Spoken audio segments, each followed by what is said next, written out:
కూర కలిపి పెట్టుడు అంటే తెలుసా? ఇవాళ నేను ఆలుగడ్డ, వంకాయ కూర కలిపి పెడుతున్నా. ఆలుగడ్డ, వంకాయ కలిపి వండడం అనుకుంటున్నారా?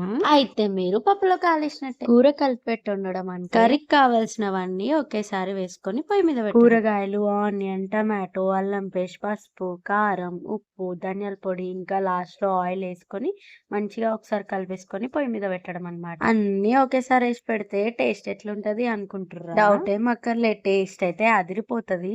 అప్పట్లో కూరలన్నీ ఇలానే చేసుకునే వాళ్ళంట. నాకు మా అమ్మ చెప్పింది. మా అమ్మ చేసినప్పుడు వంకాయ ఆలుగడ్డతో పాటు చిక్కుడుకాయ కూడా వేస్తుంది. అన్నట్టు చెప్పడం మర్చిపోయిన, కారం ఉప్పు వేసినాం కదా, వాటర్ పోయకుండా పెట్టేస్తే ఘాట్ వస్తుంది. అందుకని కొన్ని వాటర్ అయితే యాడ్ చేయాలి. అయితే చాలా రోజులైతుంది చేసుకోనని నాకు కూడా చేసుకోవాలనిపించింది. అండ్ మనకు టైం లేకుండా ఇంట్లో పని ఎక్కువగా ఉన్నప్పుడు ఇలా వండుకుంటే ఊరికే చూడాల్సిన పని ఉండదు, క్విక్ గా అయిపోతుంది. అండ్ టేస్ట్ కూడా డిఫరెంట్ గా చాలా బాగుంటుంది. ఆలుగడ్డలకు పొట్టు తీయకుండానే వండుతుంది ఏంది అనుకో, అవి చిన్న ఆలుగడ్డలు తీయడం కష్టమని అలానే వండేసా.